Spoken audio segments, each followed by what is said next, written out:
Hello and welcome to Crucible of Words for more dedicated legacy action. In the previous video, which came out on Friday for you lovely people, I got stomped by this really sweet Agatha Soul Cauldron Hogaak kind of deck, and I asked the person who was piloting it if I could have the deck list and play it on my channel, and here we are. So thanks to GuiBonella, we are playing Agatha's Soul Cauldron Hogaak. So this deck has all the synergy you could possibly want. So, obviously you want to put things on our graveyard. So we've got a Stitcher Supplier to help do that, as well as the Emry. Which means we have an Emry package involving baubles, petals. We also have a Walking Ballista, and we can bring back the Soul Cauldrons with the Emry, which is pretty tasty. So we've got this big package here for the Emry. But then on top of that, we've also got Stalactite Stalkers in, because why not? We're milling our graveyard here. We're milling our library into our graveyard, I should say. So this is going to be getting big pretty easily. And if we're milling ourselves, why not have this Cabal Therapy, which also gets us the dice trigger on the Stitcher Supplier, and it means that we're getting card advantage by milling. We've got Orcish Bowmasters because it's just a great black card, but it's also 2 black bodies for casting a Hogaak, which is really important. We then have Grist the Hunger Tide here, which mills us and has some pretty good activated abilities, which we'll get to in a second. And we have Wail of the Forgotten. So this is, if there are 8 or more permanent cards in our graveyard, we can choose as many of these as we want, but otherwise we choose one of them. So it's return target non-land permanent to its owner's hand, target opponent discards a card, or look at the top 3 cards of your library, put one in your hand, and the rest into your graveyard. So yet more ways of putting things into the graveyard. Now, Agatha's Soul Cauldron in this deck is utterly bananas, because Grist is a creature anywhere except the battlefield. So we can exile it from a graveyard with Agatha's Soul Cauldron, and then all of our creatures with +1/+1 counters will get the abilities of Grist. So we can make insects with creatures, we can sacrifice stuff to kill creature planeswalkers, and then we might be able to -5 and do a big drain on somebody. So that's pretty cool. Although this is loyalty counters, it'll still be loyalty counters going on it. It won't be using the +1/+1 counters on it, in case you're curious about that. So let's just read a bit more on Agatha's Soul Cauldron in case you're unfamiliar. So 2 mana, artifact, creature you control with +1/+1 counters on them have all activated abilities of all creature cards exiled with this. And you can exile a card from any graveyard, and then when you do, if it's a creature card, you can then put a +1/+1 counter on target creature you control. So you can use this to like jam at your opponent's graveyard. Most of the time we're going to be like exiling Grist or Emry and just making our creatures ridiculous. So this deck, when I was playing against it the other day, or yesterday for me in terms of when I'm recording, I got absolutely spanked by it. It just had so much card advantage and cool stuff going on. So let's talk about the sideboard, what we have here. So we've got some Malevolent Hermit, which is an interesting one, because this does have an activated ability, so it's something we can do with the Soul Cauldron. We've got some removal in Push and Shoulder's Edict. We have Faerie Macabre, which is something we can discard for graveyard hate that will pump our Stalactite Stalker, which is a pretty nice combo. We've got a Visara the Dreadful, which you don't see very often, but this just gives our creatures tap, destroy target creature, if we've got the Agatha's Soul Cauldron up and running, which is pretty strong. Outland Liberator, yet another way of messing with our opponent's permanents with our activated abilities. We can just turn everything into disenchants. We've got Torpor Orb, a couple of Thorn of Amethyst, and some Pithing Needle. So we've got a good selection of tools here. So I'm going to see if I can navigate this one. It looked like there was so much you could do with this deck. I'm really excited to play it, and I'm really happy that I got to showcase it. So thank you again to GuiBonella, who sent me this list and obviously smashed me with it and showed me what it can do. I'm going to put all of the links that they give me to their various socials and stuff like that in the description. Please check it out. I believe they are trophy leader at the time of recording. They're obviously an excellent Magic the Gathering player and a lovely human, so give them some love. All right, let's jam some wonderful Soul Cauldron Hogaak, which I'm very excited about this. All right, let's just jump in. If you're looking to play Legacy on MTGO like me, why not try Card Hoarder? They're a rental service that I personally use, and I found them better than other rental services that I've used in the past. So why not give them a try? Right, we're on the play for game 1. So we have an Emry hand. So we have a draw engine. We can set this up as early as turn 1. I think this is fine. Like, we get our graveyard up and running early on. I think this is acceptable as a keep. So let's get a Polluted Delta out. Petal. Petal. Bauble. Let's crack this Polluted Delta. Go and get ourselves an Underground Sea. Play our Emry. We're going to leave our graveyard popped out for most of this league because it's going to be one of the most important zones in the games. Our opponent's thinking about this. Alright, we're in. Alright, let's see what our opponent's working with. What one mystery card? An island. Okay. Doesn't really tell us much. We've got ourselves like a personal Howling Mine as long as our Emry lives. Grist, okay. An excellent pickup. We can cast that next turn as well. Just kind of snowball this game out of control, which is... I thought when I was playing against this the other day that I had the game won so many times and then it just kind of slipped away from me with all the tools this deck has. Just a Misty Rainforest. Let's get this Bauble back. Maybe we're supposed to have cast the Grist first. Let's crack this. We're going to get ourselves a Bayou. Black. Green. Colourless. Let's try and put a Grist on the stack. I think our opponent has a Force of Will here. The other option we have is to play the Emry to mill us some more. Oh no, we're just in. That's pretty exciting. An Agatha Soul Cauldron. Yeah, so if we'd have played this first to mill, that would have been a lot tastier, wouldn't it? Alright. Our next turn looks pretty good. Okay, so we're looking at rhinos here. Does that change what I want to do here and try and get this Emry up and running? If we play the Emry... No, we kind of... So this costs one less for each legendary creature we control. So we only have one legendary creature until we get Hogaak. Okay. So we might have to bounce his next turn. We might have to bounce like a rhino potentially. So I'd rather keep hold of the Petal here. That was a really important card for us to see. They're probably going to make some rhinoceroses at the end step. No rhinoceroses. Oh, excellent news for us. And we've got another redraw here. Right, over to us, is it? Let's mill ourselves. Let's target the Soul Cauldron. I think this is worth a counterspell if they have one. We'll play our land out first. Right, if they counterspell this, we do get to replay it every turn until it sticks. We can probably play this Emry just to mill some cards. Simon Spirit Guide. What's going on here? A Violent Outburst. Sure. Alright, anything weird in here? Let's just make this large. No, everything you'd expect, I think. Wastelands is kind of a thing that they've been indexing into lately. So we know they've also got the ability to Shadow Agent soon as well. Do we get the Soul Cauldron? We can really start pod racing in a sec if this resolves. Okay, it did not resolve. Oh, it's exiled as well. That's a very good pickup for our opponent there. I think I would like to have another Emry in play. We need to play this Bauble first. And then we cast this. I will keep the untapped one. We did not find what we wanted to there. Right, I would like to see what's on top of our opponent's library here. Another Violent Outburst. Okay. Let's see how our opponent wants to handle this one. They can just keep making guys, which is somewhat awkward for us. A Cabal Therapy. That's not unhelpful. How many creatures have we got in here? 1, 2, 3, 4, 5, 6. So we can dome our opponent for 6 with a Grist potentially, but that doesn't look like it's going to be relevant just yet. We're just going to keep milling and making guys. Both at Grist. That's 8 trample power. We can block 4 and then lose all of our guys. I think we are just going to lose our Grist here. That's fine. It got us some guys, milled us some cards. Not too shabby. So we can bounce one of these rhinos. They're going to play the Shardless Agent because that's 10 power straight up. Yep. I think we are a little bit under the gun here.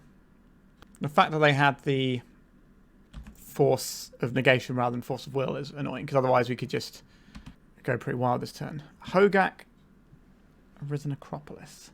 Interesting. Black, and we'll get rid of some lands. We want to keep creatures in our graveyard if possible, as well as artifacts. We've got loads of baubles, though, so we already have a Lotus Petal if we want one. We already have baubles. Let's have a big guy. I would like a Mishra's Bauble, please. I'll cast this. So we know our opponent's got a Violent Outburst in hand. We saw that earlier. Okay, so we take the Violent Outburst. They're left with a Crashing Footfall. So that's basically all their rhinos now. And they've just got this one card. So we get to bounce one of these. Let's see what's on top of our opponent's library as well. A Wasteland. So this only costs 2 to bounce. I think we're just going to do it now. Do I care about this Crashing Footfalls in our opponent's hand? We can lose an insect token, but that's really important for the purposes of us casting a Hogaak. So I think we're not going to do that. We can always attack with the Hogaak next turn, and then use the Cabal Therapy to give it sort of pseudo-vigilance. Alright, a tropical island. There's the wasteland we know about. Probably losing our Bayou, I would imagine. Yep, that's fine. We have 1 green mana if we need it, and we can get more with the Emry. So they can swing here, and we get to eat one of their guys. But we take quite a big chunk of damage here. I imagine they still suspend this. We'll worry about that later. They know that we know what this is as well. Sure. So they've got Crashing Footfalls coming back. So let's see what we want to do here. A Cabal Therapy. So do we want to attack for 8 and then untap our guy? That will tap down these tokens. I think we want this Bauble. Let's just draw some more cards. I like drawing cards. Let's see what our opponent's drawing into. An Elvish Spirit Guide. That's probably just going to be a 2/2 that they're going to attack with. So if we attack here, we'll take 4, 5, 6 next turn. If we attack and Cabal Therapy to untap. That's interesting. I think that's fine. Take a big bite out of the life total. This means they might have to be a bit cautious and they might want to leave back a guy. So we'll Cabal Therapy our opponent. Sacrificing Hogaak. They haven't got any cards in hand. So I just click the first thing. And then we'll cast this. Get rid of the lands first. We want to keep the Bauble. We want to keep the Grist. The Bowmasters doesn't have any activated abilities. We have double of those. So now we've got a blocker here. We can take 6 this turn. We know what our opponent's drawing, so we've got perfect information to work with. And hopefully our Howling Mine, in the form of Emry, will push us ahead. Because next time we can do chump blocking. We're going to have perfect information for the whole of this game. So I think when I played against this deck that we're playing now, I got my opponent to 1 several times and still lost. So here comes the Spirit Guide. So if we attack with everything, they have to block. One guy, 8, 9, 10. They're just dead on board, right? No, they can block 2 damage here, and they take 1, 2, 3, plus 6, which is 9. So they're not quite dead. Okay. I would like to get back this Mishra's Bauble, please. To cast as Mishra's Bauble. Let's see what our opponent's working with and see if that impacts what we do in our turn. Okay. So we know we're safe for a turn.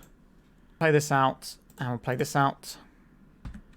If they want to attack here, we have to chump block 2 things, but then we eat the Rhino.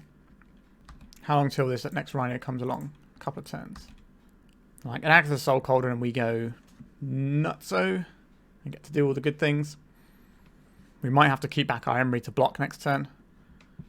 So these have to block like this. We need to find another creature. So keeping the Wooded Foothills in hand. Come on, deck. Find me something. Stitch of Supply. That's a pretty good one. Let's have that. Some more baubles. It's not that exciting. So if we attack with this, that's not the best here. So if we do want to draw this additional card, how many turns have we got till Rhinos? 2 turns. I think we need to keep drawing the extra cards here. Don't show me anything too scary. A wasteland. That's fine. Okay, so we don't have to worry about that. We can block one of these, chump block, and then it also mills us, which helps us find a Soul Cauldron or something.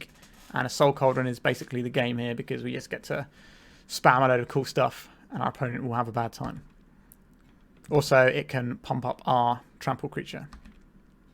The other option there, I guess, was to hold 2 creatures back and attack. But I kind of wanted to Mishra's Bauble and just get some more cards. Maybe that's just me being greedy. Sure, mana's not the problem here. So next turn they get some Rhinoceroses. I don't think they're attacking here. Orcish Bowmasters. How useful is this? So this is 8, 9, 10 damage. So they block 1 here and block 1 here. So it takes 6, 7, 8, 9. So it's not quite enough.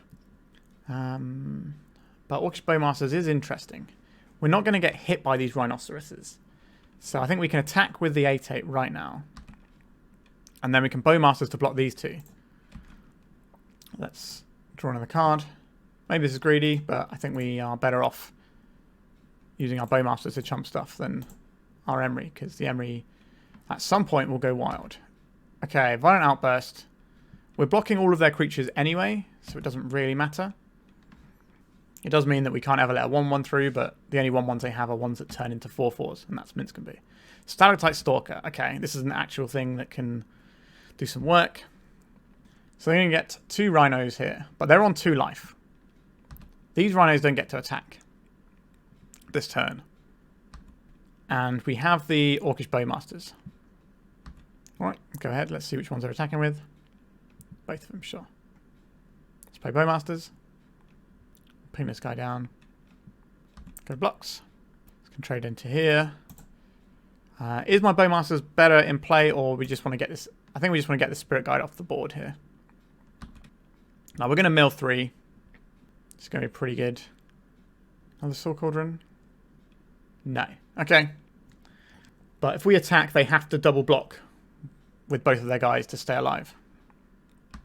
And our opponent's kind of all out of rhinos, I believe. Another Emry. Okay, we're going to cast this Stalactite Stalker first. We know the 2 cards in our opponent's hand. We're going to cast this Emry in case it just wins us a game on the spot. Because this will mill us some cards. We'll keep the one that can actually tap. Let's see what we find.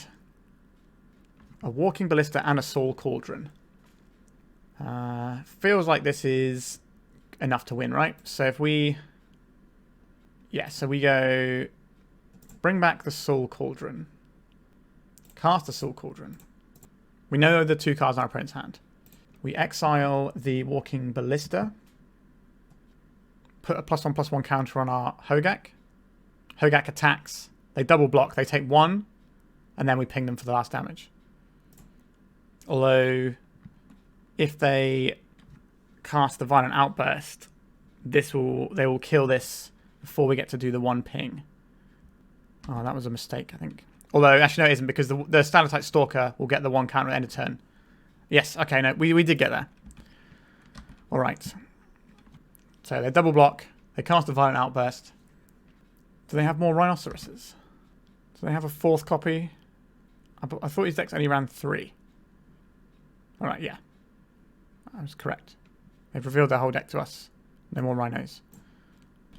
For a brief moment there, I thought we were in trouble. All right, yeah. So they see the writing on the wall there. See what I mean? Very low life total, but we got there. So, how do we beat rhinoceroses? Fatal Push can kill one of them. Shoulder's Edict can kill one of them. Having one of our creatures kill their things is pretty good. Malevolent Hermits seem alright here. Thorn of Amethyst seems alright here. These are some options we have. What seems bad? So, where I've forgotten, bouncing a creature is A-okay by me. I'm not big on the Cabal Therapies in this matchup, I don't think. Like, most of the stuff, they just cast it and, you know, it's in play. Or they cast it in response or whatever. So I'm not really a fan of Cabal Therapy. We have to name right as well on the front side a bit more. So I'm not big on this. Do we want anything... I'm trying to remember what Graveyard Hate they play in these decks. Like, it's got to be something that costs CMC 3 or more. So it's probably like... Well, we can bounce it with Well of the Forgotten, right? If it's something we worry about. It's probably just Endurances. I guess we're probably trimming a little bit of the Emry package, because that's obviously worse with a Thorn of Amethyst if we want these. Or is Thorn of Amethyst just too slow, is the question. If we can play this on turn 2, maybe on the draw it's just too slow and we would rather have the Petal to ramp out quicker. And then on the play, we can put in the Thorns. Like, obviously we can play Lotus Petal into Thorn. But I think it's just going to be better on the play than it is on the draw. Alright, we'll try this. The Rhino deck can be pretty scary. We have an answer for a Rhino, but the rest of our hand is kind of weak. I think we probably mulligan this. Yeah, this looks like a keep to me. The Emry does go with our Mishra's Bauble. So it's probably just the Bowmasters that goes, because they're not that exciting here. That's definitely something we could cut, actually. Alright. A Misty Rainforest. So we'll crack this for an Underground Sea. And play our little friend. I think I will play this out. And then we'll grow our creature. Hopefully they don't make rhinos this turn. That would be bad for us. Oh no. Why did I speak? Oh no, they're just cycling. Okay, that's fine. Like the turn 1 8 power is a lot when they back up with counter spells. Like turn 3 8 power is probably fine for us to deal with. Turn 2 is 50-50, a little sketchy. But turn 1 is a real pain. Alright, so we can play out this Bauble. This will give us 1 mana Emry. There's a Hogaak. We can't play the Hogaak this turn. See what our opponent's got in their hand here. A tropical island. I can play this Otawara, so we have more mana next turn. I think we probably have to do that. Next turn we can make the Hogaak. Just trying to work out if we want to fire our Bauble. I don't really want to just run this guy into 2 rhinoceroses, so we're just going to leave it and let this guy grow. I was going to grow because of the Emry, but we also wanted to draw an extra card here with the Bauble. Like in case we lose our graveyard to something, that's why I'm keeping the Bauble, so that we can just be guaranteed to get a trigger next time, because we have to make sure our Stalactite Stalker grows. A Grist, that can be of assistance. They did not make rhinos, though. We're going to see a Blood Moon? No? Interesting. This only grows on your turn, so there's no point cracking the Bauble in your opponent's turn. A Bayou. We have a lot of choices here. I think like Bowmasters into casting Hogaak is pretty nice. But what does that cost us? 1, 2, 3, 4, 5. It costs us a lot. I think Soul Cauldron is probably the highest impact play we can make here. Because we can exile the Grist and just start churning out guys. An Endurance. Okay. So the reason we kept the Bauble here is so that we can do this, and then if for some reason this doesn't work, then we get to crack our Bauble and still bring it back. Let's see what they've got on. Another Endurance. Okay, understood. I will be returning this Bauble. I like drawing extra cards. So we can attack with a 4/4 here. Doesn't seem too terrible. Oh, sorry, it's only a 3/3, but it has Menace, so they can't block it. I think we just attack with the Menace creature. Alright, so now we've got a 4/4, so that will beat a single Endurance in combat. Alright, another Soul Cauldron. Not quite where we need to be, but we can try and mill ourselves using the Grist. And if they counterspell Grist, we can then just Soul Cauldron it. 4 mana. Minsk and Boo. Alright, this is a pretty good Magic the Gathering card, as it turns out. So they're probably just going to clonk us for 7 here. Or they either hold back both of the guys, or they attack with both guys. Sure. Do we need another card here? Problem is we won't grow our guy. I guess we can always bring back the Bauble, actually, yeah. So let's just do this now. We need a little bit of assistance, perhaps. Like a Fatal Push or something could be quite useful to help deal with this Boo. Misty Rainforest, that's also fine. This Soul Cauldron, we should have exiled one of their cards at end step, but... So this guy kills the Minsk and Boo. I think we're casting this guy first. Black, blue. Pay the green, don't I? Green, blue. Visara the Dreadful. It's a pretty good one. Can we... They got a green card to pitch to this Endurance. Otherwise, we can just kill both of their creatures. Okay, so they're pitch casting the Endurance here. So this will fizzle our Cauldron ability. We can attack. I think we do have to kill the Minsk and Boo here. We're very much in using our life turtle as a resource phase of the game here. Right, we already knew that they had that on top, didn't we? Let's get back this Bauble. We can fire it off now on ourselves to see if we want the top card of our library. Polluted Delta. We do not want to draw that Polluted Delta. We will crack this for an Underground Sea. We want another green source. We get a Trop. We have black cards in hand. I think it's probably a Trop though, isn't it? So we have 2 greens. We're more into Bayou mana right now. Yeah, it's a Bayou. Let's say we can draw into Fatal Push. Alright, let's gas up again. A Lotus Petal, okay. It's a mana source that we can use to play around a Blood Moon if they have one. I don't want to see another Minsk and Boo. That would be very bad news. But we're probably going to soak up a bit of damage with our Grist. Would I like my Grist to be alive? Or would I like to Soul Cauldron? Honestly, I think having the Grist dead is better here. Do I want to protect my life total for 3 damage here? No, I think that's fine. I think we'll let the Grist die. And then if we Soul Cauldron onto this, we can make two 1/1s. Or we can start sacrificing and blowing stuff up too. What have we got, opponent? 4 mana, 5 mana. Lorien Revealed, sure. They're gassing up. Shame we didn't have this Orcish Bowmasters before that, but it is what it is. Stalactite Stalker. Alright, let's get rid of this Grist and do some gross things. Alright, let's make an insect. Let's make an insect. This is pretty gross. Okay, so we definitely want to get this Stalactite Stalker in play. I think I would like... We can get this Malevolent Hermit as well, so we can start countering spells, but how much is it? Is it unless they pay 3, that's quite a lot. Alright, let's go for this. Oh, well, they're legendary, aren't they? Exile target card from graveyard. So we'll keep this one, actually. That was a mistake. But it does get us the... activate the thing on the Stalker. Yeah, you can see I haven't played much of the old Cauldron. So our opponent's drawing a Wasteland. Does that change anything? I don't think so. Play this out. Play this out. So we have the biggest creature. Are we just rumbling with our big creature? We can block and take 4.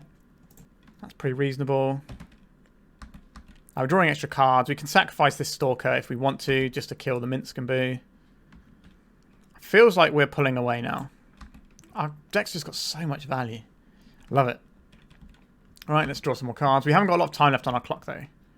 So we need to be pretty aware of that. Wooded Foothills, sure. Shadow's Agent, sure, that's fine. Yep, it showed us some stuff. We don't have time to think about it too much. Alright. I'm going to save a point of life by not using the Polluted Delta here. Right, let's ping this Endurance down. Let me go to blocks. 1, 2, 3. Okay, we'll take 4 from the little friend. Little hamster guy. Now we get to make a lot of tokens. Blood Moon. I fetched a basic, so just another Shardless Agent. Okay, that's pretty good. That's more creatures for us to deal with.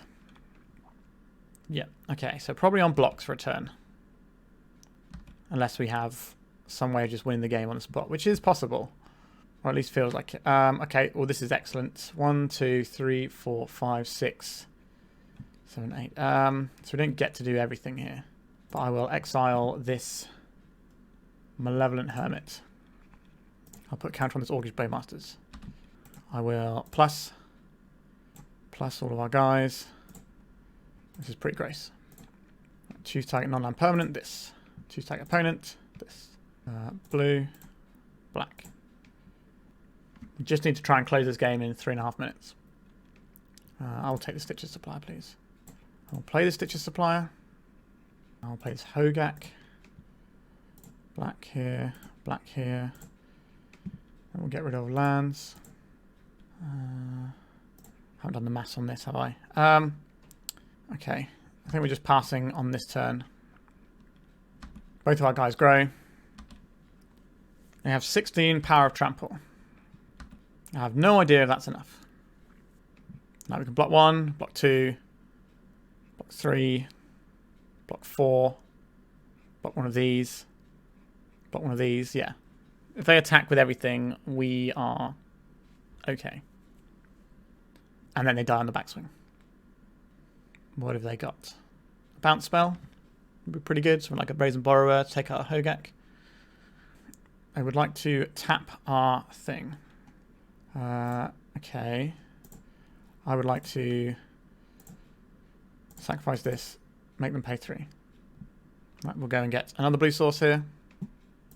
We will sacrifice this Bowmasters. Oh, we should have let them pay the mana first, but okay. Okay, so then get to tap our guy down. 1, 2, 3. Yeah, we get to block them all efficiently here. All right. They've had enough. So this block's here.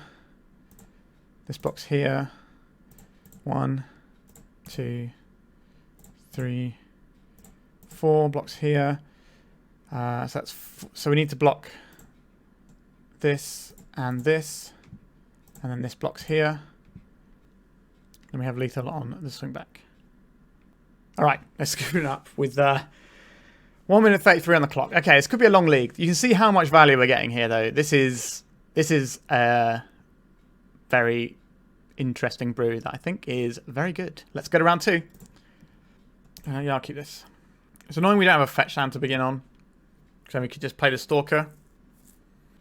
Does that mean we're supposed to play... I don't know, we'll see what we draw, and it might change things for us. Like, we might be just playing Stalker into Stitch's Supplier on the same turn. Even though the Lotus Petal kind of does it already for us. Snow-covered plains from our opponent. And Urza's Bauble. Okay, that's an excellent draw. I'll play his Lotus Petal out. And I will play this Stalactite Stalker. And I will look at a card from our opponent's hand. We're going to try and be a little bit better with the clock this game. Fable of the Mirror Breaker. So we're looking at red-white initiative. I believe we will have the resources to beat a red-white initiative deck. Making creatures is very much our jam. Okay, another Bauble. So that's another trigger on this. If they put the initiative into play, they need to have 2 creatures, otherwise you can just take it back and then bounce their guy. Obviously they can just replay it and do stuff, but we'll be up on tempo at that point. Any fast mana to go with your plateau? Oh, this could actually be red-white painter, actually. I'm not sure if they play a plains. They might play 1, but I'm not sure they do. Chrome Mox. Okay, this is initiative, not painter. What would you like to put under your Chrome Mox? I think we're going to see Fable of the Mirror Breaker this turn. Oh, they're putting Fable underneath it. Interesting. A Solitude. Pitchcast Solitude for our poor little Stalker. And we've got no blink effects, sure. And we're going to see another Fable. A 4th Eorlingus. That's pretty good. That punishes us for not playing. Actually, no, it doesn't, because it's got Trample, so it's not really... But they've introduced the Monarch into the game. Right, let's play out our Stitch's Supplier. Let's see what we mill. Orcish Bowmasters. 1, 2, 3, 4, 5, 6, 7. So we can't get this to do the thing we want it to do right away. Let's see what's on top of our opponent's library here. Another Solitude. Not a big fan of that. 5 cards in graveyard, 6, 7. This is 8 to descend. It's kind of annoying. I kind of want to get all the value. Maybe that's greedy. Alright, Walking Ballista. We can just chuck this in the graveyard if we want to, as a permanent. Right, Caves of Chaos Adventure. So we're going to attack for 2 again. They didn't attack for 2, interesting. So the Monarch and the Initiative are both all up in our business. Okay. The Bauble is handy here, so let's have a little look. 6 in our graveyard. This will be 7, this will be 8. Let's crack this for Bayou. So black, and this is blue. So we now have this, so we can cast this. We can do all of the things. So target non-land permanent. This is a slightly trickier call, because we can't really... I guess we bounce the Caves of Chaos Adventure. It helps them go through the dungeon more, but we're not getting attacked by it. Alright, target opponent. Now we could have bounced the Knight token and just make it gone. But the Knight token's not really what I'm worried about when they've got, you know, 5/3 Chaos Adventurers getting pumped and doing all sorts of stuff. Interesting. I think we want the Emry here. It is kind of slow. It's annoying that we can't play this as a 0 to then enable our Emry, but we got to do what we got to do. Right, we'll attack with this Stitch's Supplier. If they block, we can kill their guy. Right, they're blocking here. And we also get to put some more cards in our graveyard. Ping this, keep our life total nice and healthy. I think we can, you know, outlast our opponent in terms of what we're doing with cards. And like our resources go quite a long way. Obviously they have the Initiative and the Monarch ticking, which is kind of the problem we're facing. If we can just nab those off of our opponent, we should be alright. So we're going to see Caves of Chaos Venture again. This is going to put them into trap and hit us for 5, but that's fine. We're going to need an Orcish Bowmasters would be pretty good here. Stalactite Stalker, that's not quite the one we wanted. So this one costs 2. Let's mill some more. Play the Stalker, this will grow. Let's have a look at card in our hand. Another Caves of Chaos Adventurer. Okay. I guess we play out our land here. Can't cast any of these spells, so our opponent's going to get to hit us. And probably play another guy. But this has got Menace. So they're probably just going to cast the Solitude. This Cabal Therapy, not really what I wanted either. But we have an opportunity to possibly get the initiative and the Monarch off of our opponent, depending on how they play this turn and what's in their hand. But I think the card advantage they're getting out of these things is now too much. So they're going to pitch cast the Solitude as well. This is going to put them into Throne of Dead 3. If this finds a Solitude, that's also bad news for us. What are they showing us here? Yep, just a whole bunch of great things. Going to be a tough ask. Yep, so they're going to Solitude away. Okay, the Emry. So they can attack and have 2 blockers that are both bigger than my guy. Yeah, I think this one has not so much slipped away from us as been violently torn away from us. Yikes indeed. I'm not really sure what we've got that can help us out of this spot. We can put a Hogaak into play, and that's going to be large. And we can block the biggest thing. Alright, so they've got Chalice on 0. That's fine. Well, it's not fine, but what can we do about it, really? Now, if we draw another 0 now, we're probably dead anyway. A Stitcher's Supplier. This lets us put a Hogaak into play and sacrifice the Stalactite Stalker, which might come in clutch because it can kill a 5/3. So let's get this into play. Just get rid of lands. I think we were supposed to actually sacrifice this first. Right, so we got the Solitude. They just didn't have anything to pitch to it. We could have come unstuck if it had gone differently. I would rather hold up the activation on the Stalactite Stalker than play the Spirit Guide. They do get to play cards for free off the top of their library with their Caves of Chaos Adventurers here. So at the beginning of combat, we have to blow one of these up. But the reason we're not doing it straight away is if they play another Initiative Guide pre-combat and they forge one of these, we want to get the one that they forge. Spirit Guide, sure. Okay. We do have the biggest creature on board. But we can't attack. They can attack. They do get to cast free spells with their Caves of Chaos Adventurer. But they will be losing a creature if they attack. Alright. I don't think we've turned the corner yet, but we are still alive. For how long, I can't really tell you. But a Stalactite Stalker. Interesting. We don't have a way of putting a creature in the graveyard that is good for us. Okay, I guess we pass. They can forge onto this. We can trade the Hogaak for it, though. And then hopefully bring back the Hogaak next turn. But then they go into trap, and things just get worse and worse for us. So this is going to be an 8/7. So we do get to Hogaak it. Is this a 4th Eorlingus or another... Okay, a Seasoned Dungeoneer. That puts us to 5. So if we attack with everything, we're not dead yet, but we will be pretty soon. So we can block here and here and take 2. They don't have a wizard, right? Barbarian, Incarnation, Ape Spirit. Ancient Tomb, okay. That's not so bad for us. So we get blocks here. So this doesn't have trample. So this blocks here. This blocks here. We take 2. Now, we have to deal with the Seasoned Dungeoneer, which is going to be unblockable next turn. So that's a problem. There's a lot of problems for us, is what I'm saying. I don't believe that does it. All right, let's scoop it up. Like, if we got the Descend thing, that could maybe spiral us up into multiple things.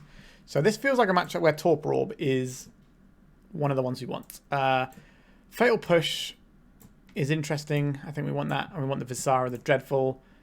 Again, I'm not big into the Cabal Therapies here. I understand that it definitely has some synergy with what we're doing, but I think we're better off with these cards. Do we want something like a Outland Liberator?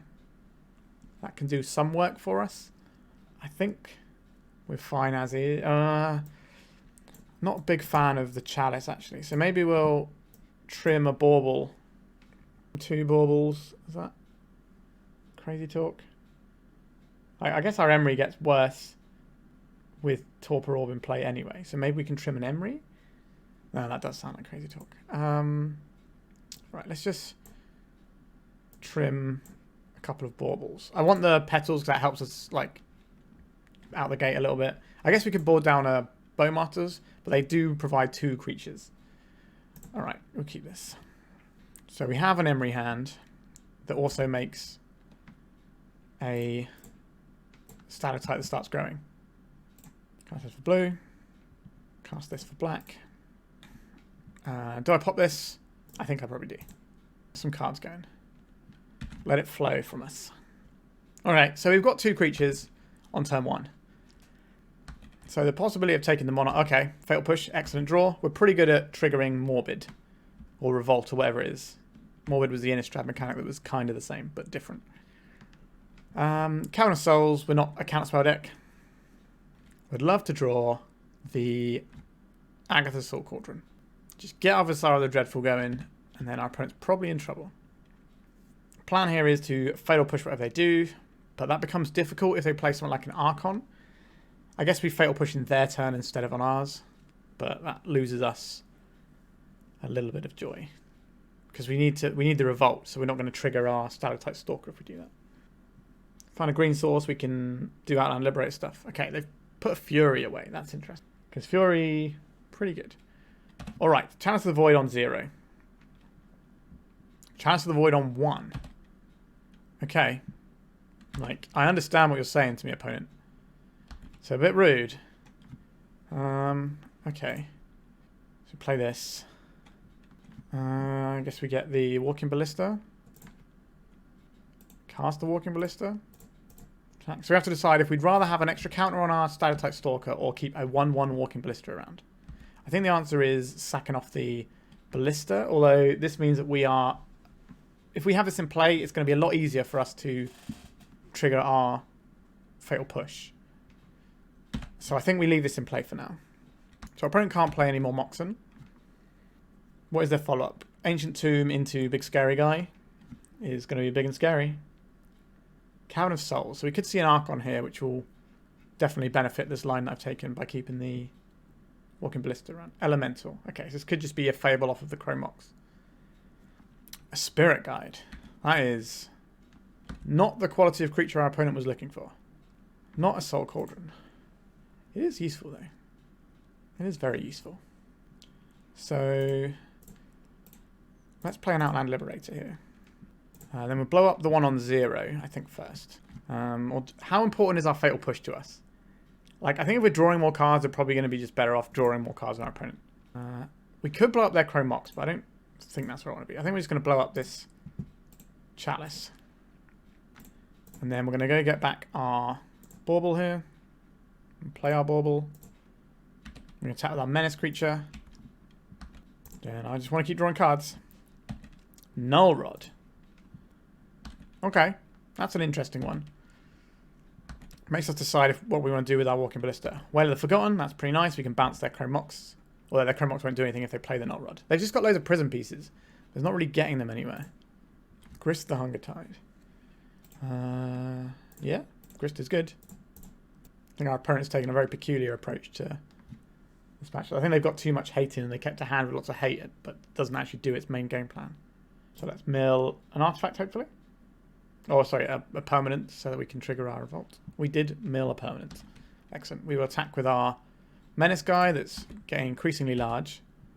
There's no point trying to play one of these. Might as well just leave our Emry back for now. What we can do is we can get the Soul Cauldron. And once it's in play, then we can bounce the Null Rod. And then we can activate the Soul Cauldron before the Null Rod comes down. And then we just have Outland Liberators, all we want. Chaos Adventurer. Sure. We can kill that with our Grist. So we've got 7 permanents. 1, 2, 3, 4, 5, 6, 7. So let's sacrifice our Walking Ballista, kill their Caves of Chaos Adventurer. So now that when we do this, so what are we going to bounce here? So if we bounce the... I don't really care about the Null Rod. Is the Chalice kind of annoying? Is it this guy? Doesn't really matter. I guess this could help them do a bigger 4th Eorlingus. So I guess we bounce the Chalice. Blue, black. I will have a Stitches Supplier, please. I will play Stitches Supplier. I'll cast this Hogaak. What we got here? Not a lot of lands. And we don't get to bring this back, so we want all the things that aren't permanents to go first. We've got double Lotus Petal, so that can go. And we can go to attacks here. Attack with this guy. Get ourselves a swamp. We could kill this now, but I don't think it's worth it. If they're just playing a Chalice for 1 again, that's fine. If they play something else, then we're going to want to have the Fatal Push as an option.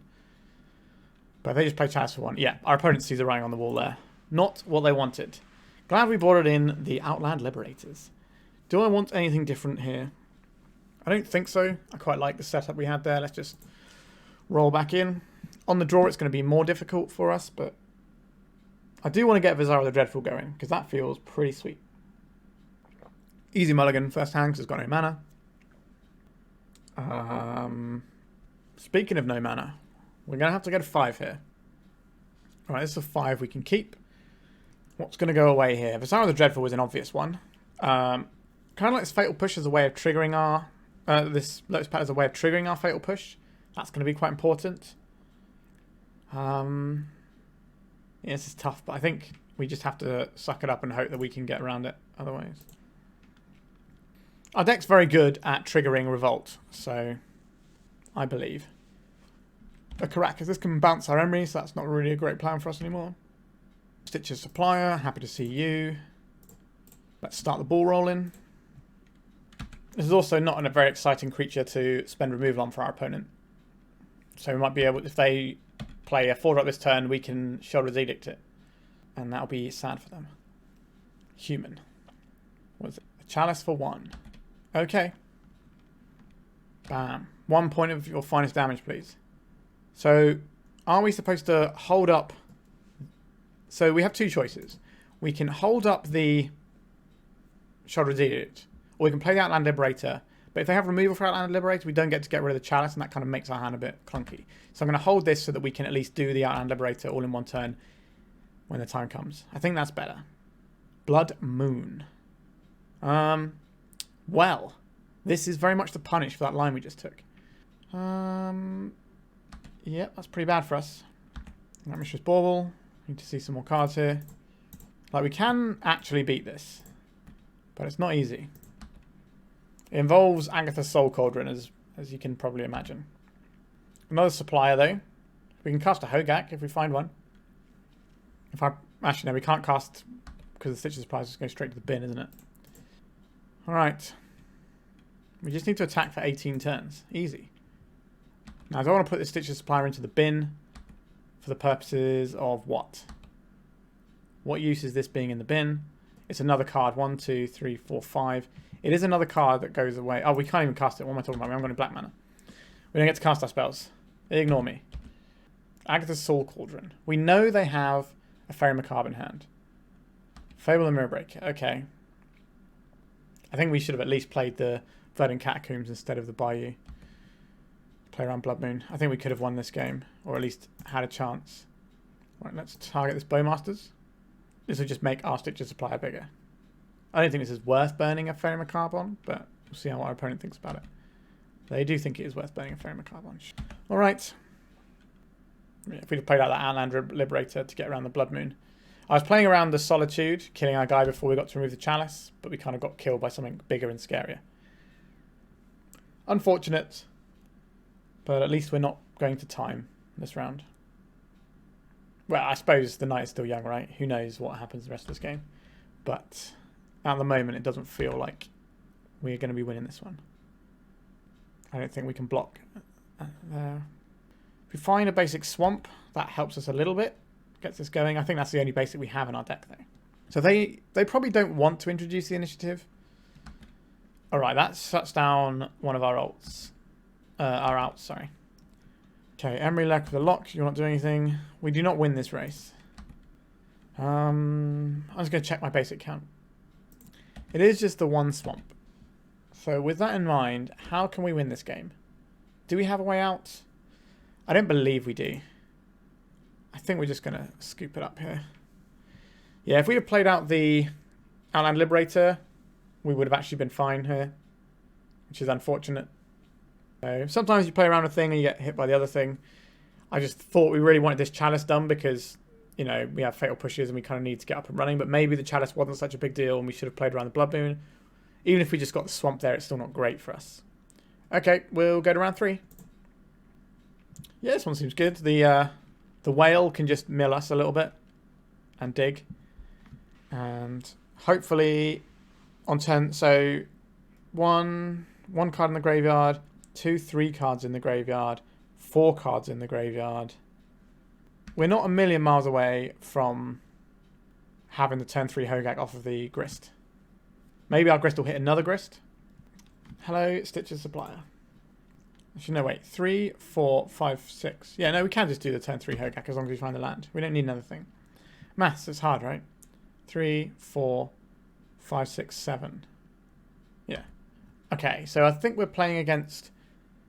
what are we playing against? Marsh Flats and Lotus Petal is an interesting combo. It could be... okay, yeah. It's Reanimate. Okay, so we're going to see a Grizzlebrand in play right now. And that's probably going to kill us in short order. But maybe we grind through it. Our deck is not the worst at grinding through things. So there's Reanimate dead. 7 more of your finest, please. There we go. We'll probably get an Unmasked this turn, I imagine. Another 7. Okay. So we can bounce the Grizzlebrand if we can keep a Whale of Forgotten. And it's not exactly how I wanted to play this hand. However, our opponent is a graveyard deck, but they are a fast, get-you-dead graveyard deck, whereas we're a grindy, all-the-value graveyard deck. We can have some pretty explosive starts, but nothing to compare with a Reanimator deck. Reanimator recently seeing a bit of an uptick in play. I think it's currently at like 8.8%, which is the most it's been for a little while. But there's alternate builds. There's people playing green-black Reanimator now. Alright, so there's a Grist in our graveyard. They could reanimate that Grist. That would not be good for us. Alright, so they're going to have to discard a bunch of cards. Alright, let's have a look what we've got going on. 1, 2, 3, 4, 5, 6. So we're not getting the Whale of Forgotten to do the full thing, which is unfortunate. It is what it is. Let's go and get ourselves an Underground Sea. Let's return target non-land permanent to its owner's hand. Goodbye, Grizzlebrand. Yeah, so they're more like the Re-Scammermator. They got the troll package and stuff, which is kind of the common way of doing it now. This, play out a Lotus Petal, and pass. Like, our opponent's got a lot of resources over there. The scariest thing they can put into play from their graveyard right now is just a troll, which is annoying, but again, we've got another Whale of the Forgotten. However, the chance of them having something like Dark Ritual Entomb is quite high. But they need an Animate Dead or an Exhume, but the fact they discarded an Exhume makes me think that they're probably... They could just hardcast the Grizzlebrand, to be fair. But they can't draw extra cards with it, so that's all they're doing, and we just get to bounce it again. Entomb. Yep, so there's going to be Arc of Cruelty, I believe. Nope, Atraxa. Okay. Similar, but different. Bringing back the Atraxa. Alright, what do they got here? A bunch of things. Swamp, Lotus Petal, Grief, Animate Dead. Swamp, Lotus Petal, Grief, Animate, Reanimate Dead. Reanimate, Swamp, Grief, Lotus Petal. Alright, sure. So we're going to see a hardcast Grief here, which is probably going to take our Whale of the Forgotten, which is annoying because we kind of needed that. Another Dark Ritual. Another Entomb. I think we can probably pack this one up now. So, what would I like for this matchup? I think Faerie Macabres are the obvious one that is really good here. Malevolent Hermit is okay, but it's a little on the slow side. I don't mind a Shoulder's Edict. I don't mind a Visara the Dreadful. Although this is something that they can reanimate, so maybe I don't want that. Thorn of Amethyst can slow them down a bit. The Torpor Orb can stop the first trigger from their Archon, or it can stop the Atraxa, but that's about it, and I don't think that's worth it. So, what do we want here? I don't mind the Cabal Therapy. Any early interaction is going to be good for us. We're probably... Like, Bowmasters is okay. It stops Faithless Looting from being quite as good and gives us more pressure. I think we're probably trimming on some of these like slower elements here. Maybe the Walking Ballista isn't good. Are we supposed to cut Hogaaks because we don't want them being reanimated? Maybe that's a thing. Stalactite Stalkers is fine. Trimming on the Bauble. I guess we're just going lower on Baubles. 4 Baubles is plenty. Let's try this. Now our opponent has seen blue mana from us. They might be playing around counterspells, which could work in our favour. Yep, we'll keep this. Let's go and get ourselves an Underground Sea. Let's play our Stalactite Stalker. Now, we have a choice here of casting the Cabal Therapy. It means we won't have a land, but I think we do need to pressure our opponent here, because they've kept a lot of cards. Now, what are we most scared of? Is it Dark Ritual for powering stuff out, or do we just want to name, like, Entomb? I think Entomb is probably the scariest thing. Oh, I see. So they've boarded into this package. So do I care if they Thoughtseize us here? We could lose our Stalker. I don't think we want to lose our Stalker, though, is the problem. Because how are we winning this game if they do that? If we don't have the Stalker? Our opponent's just eventually going to assemble their combo. We can just strip all the copies of Chain of Smog off our opponent when the time comes. But they can take a big bite out of our hand this turn. Like, they've got Thoughtseize and Grief pitching Chain of Smog, which is a pretty nice way to start the game for them. But the Cabal Therapy is something that we can just rely on out of the graveyard with any creature. Grief pitching Chain of Smog, like I thought would happen. I think they can reanimate this as well. They're probably just going to take the Faerie Macabre and then reanimate it. Seems pretty reasonable. And then they can take the Soul Cauldron or the Malevolent Hermit. It is nice that we have Soul Cauldron, which exiles creatures from graveyards. That's a nice main deck card to have. But I think it is a little bit slow for most reanimated matchups. Now, the other option we had here was to just play the turn 1 Soul Cauldron. But I think that, like, well, as you can see, it probably wouldn't have been great here. It would have stopped this particular line. So maybe that was the way to go. But we already had the Faerie Macabre. Alright. So we probably lose the Cauldron here. Also, like, the Malevolent Hermit is a card that we can cast from our graveyard as well. Just more and more synergy. This deck is nothing but synergy. Alright, it took that guy instead. Interesting. Let's hope that we can not die to their combo. Menace. They cannot block. Not surprised they're willing to trade there. So this turn, we're probably looking at the Thoughtseize hitting us or the Witherbloom Apprentice hitting play, depending on what they draw. Every turn that the Witherbloom isn't hitting play, though, is another turn where we don't have to sacrifice our Stalker to stay alive. If we can find something to trigger this, then I think we'll be okay for now. That was not it. So we put our opponent to 9, they put us to 13. Like, they do have a slightly quicker clock, and they have another creature in hand. Just missing on the land. Okay. Unmask, pitching unmask, was that? It was, okay. So we're going to lose one of our things. I'm not really valuing the Soul Cauldron, that's interesting. That does give us another power on here. Alright, this is what we wanted to draw. Any creature. Sweet, sweet any creature. That certainly helps. It milled a permanent. So we get to attack here. And now we can Cabal Therapy our opponent's hand, and we can name Witherbloom Apprentice. We have the superior clock now. So we're going to leave them with Sedgemoor Witch and Chain of Smog. That's fine. We have the superior clock now. This is going to be a 3-3. So we kill in 3 turns. Our opponent needs 5, I guess, actually. 3, 6, 9, 12, 13. Right, so they've drawn a land. It's definitely on us to take the Witherbloom there, because that is actually another threat that they can use. If they ever deploy a Witherbloom, then we can try and take the other one if we have to. It kind of feels like a limited game sometimes when you play decks like this against each other, and you kind of throw a resource at each other and you're just left with like the Flotsam and Jetsam. So they've got a land here. That's kind of annoying for us, because it means that we attack them for 3 and then we have to sack our guy because they have the ability to kill us on the following turn. Animate dead on Witherbloom Apprentice. Alright, so this is the same problem. Okay. We're still going to attack here, or are they going to hold back on blocks? They're going to hold back on blocks. Interesting. Whale of the Forgotten. So they have to double block if they want to kill this. So we just attack.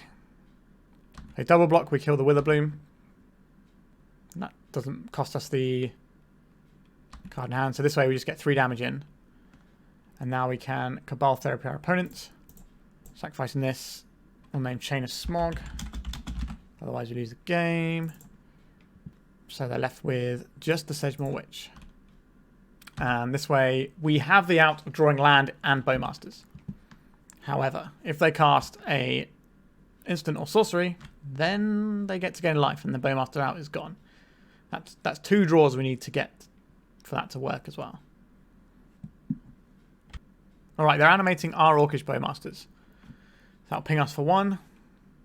That stops us from being able to get them with something like our, a reanimate if they expected us to have something like that. Okay, so we have this land. Our opponent has 3, 4, 5 damage exactly. So we are dead on board.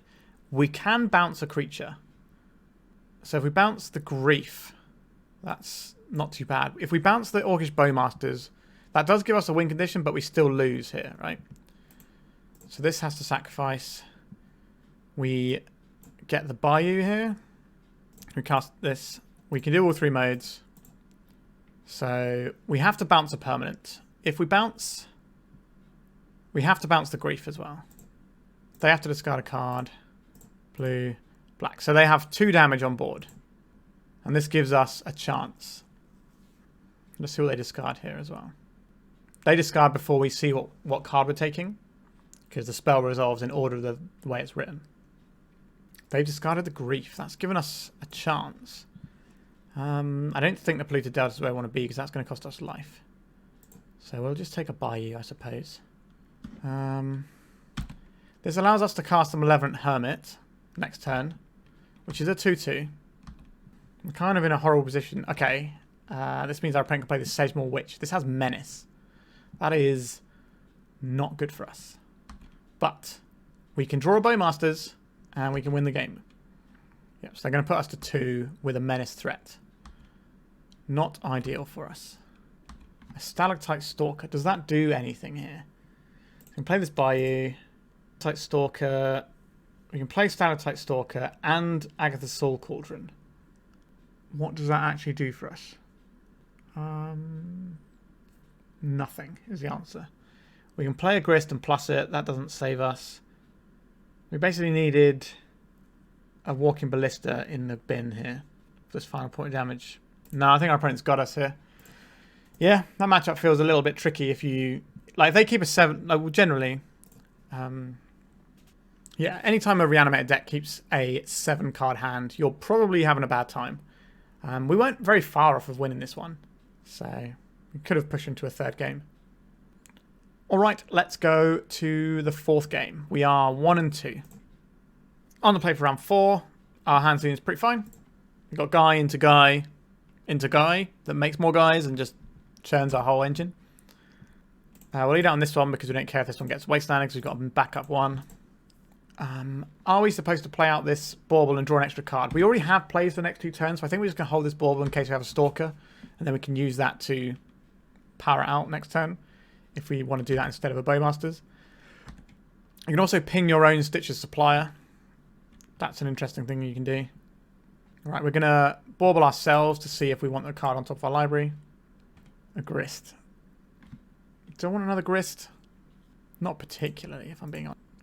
Yeah, so we could ping the... If it was a Hogaak in my graveyard, I would ping this with my own Bowmasters, but I don't think it's worth doing it in the blind. Right, let's crack this. We'll go and get ourselves just a swamp, I think is fine. Just have a basic to play on.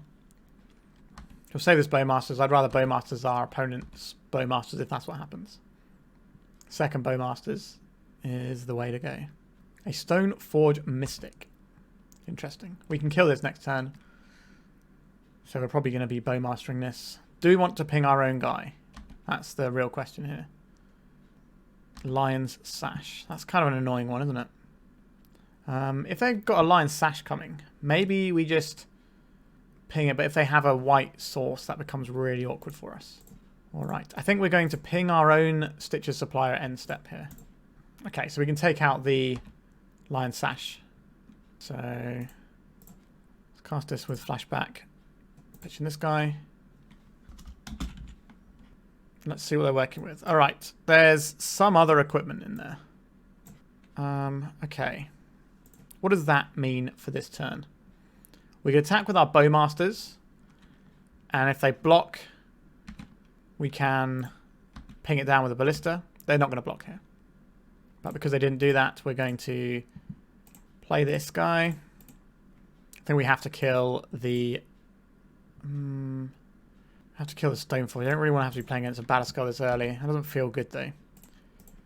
Because they can just Bowmasters our thing.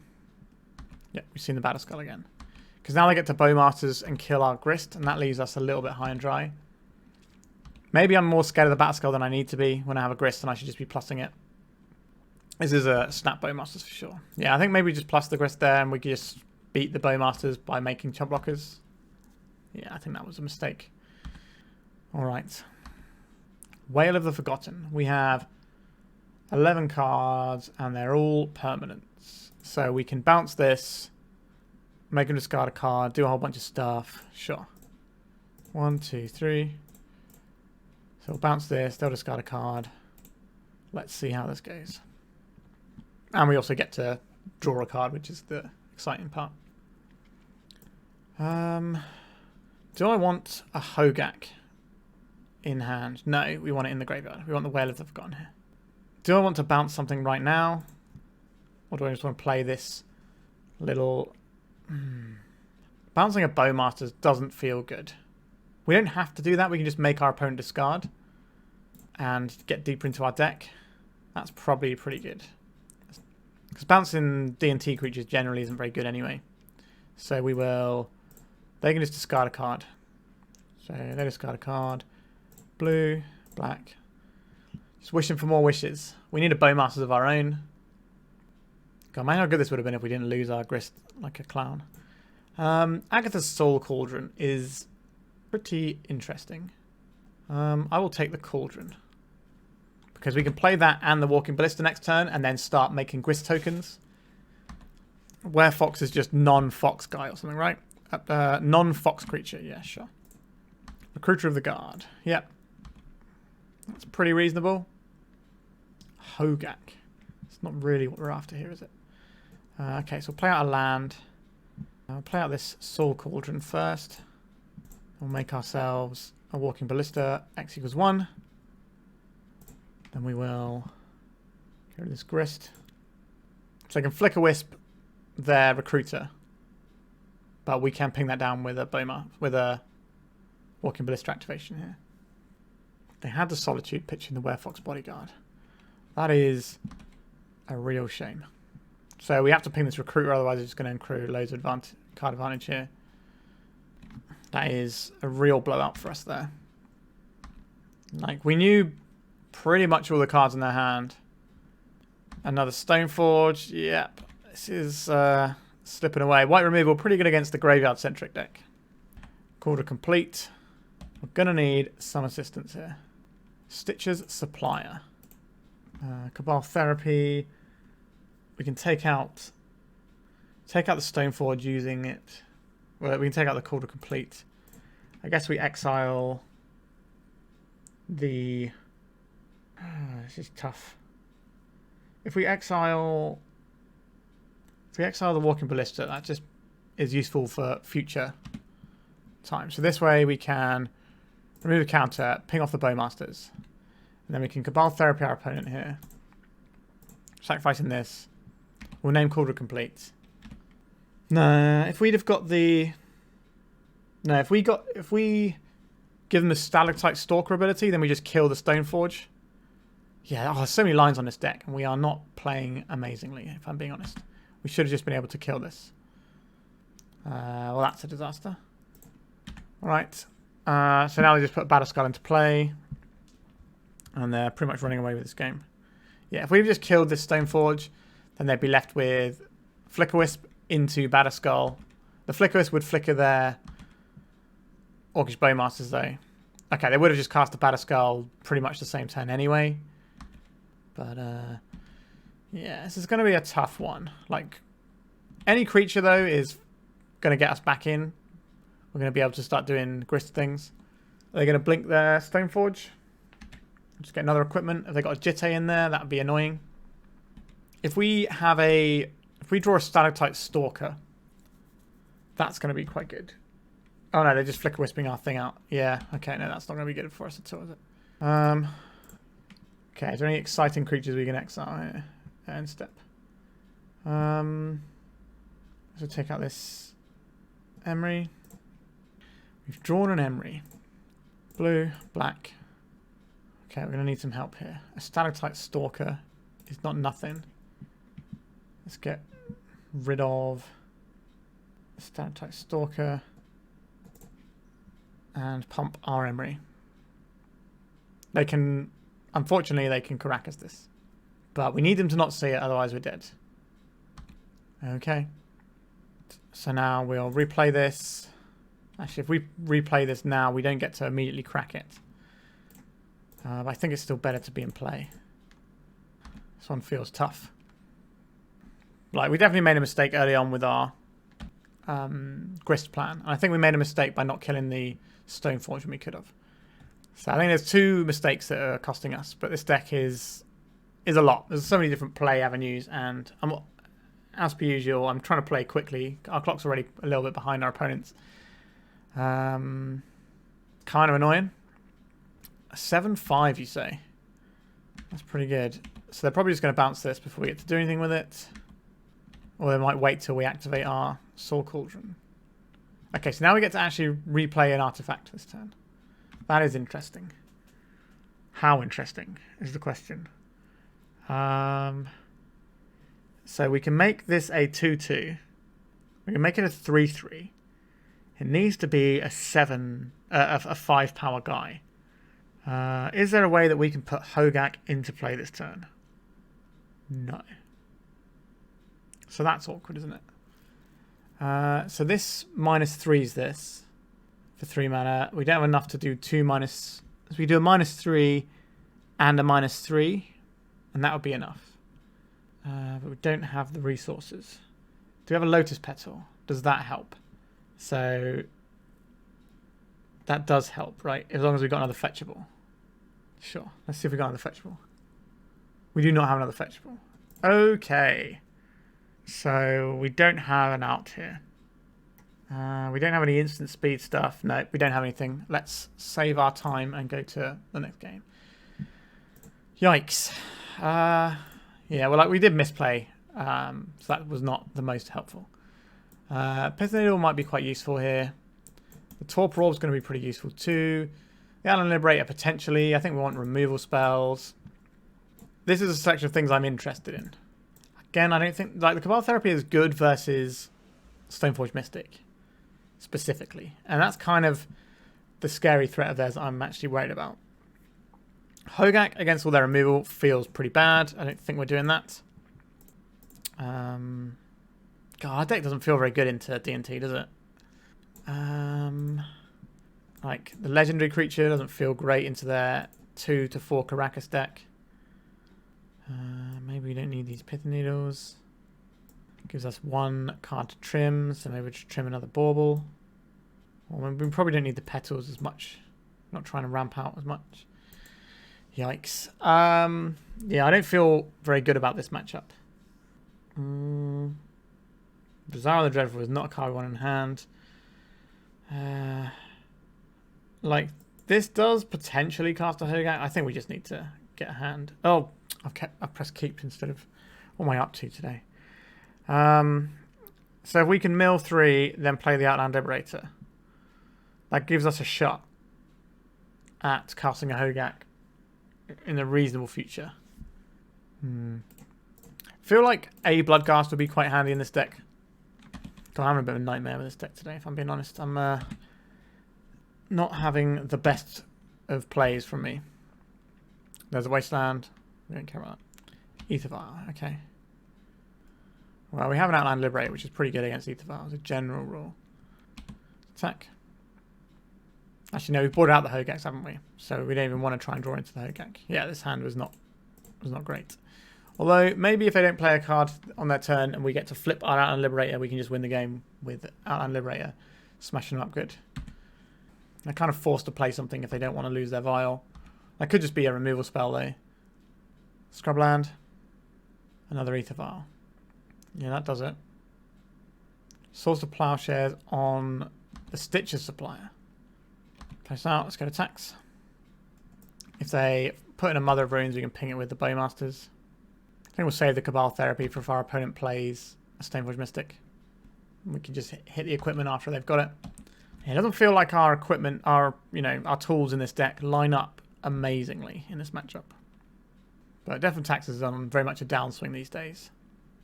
Another Wasteland. Okay, they can take us off of quite a bit of mana here. Loran of the Third Path. That's a spell.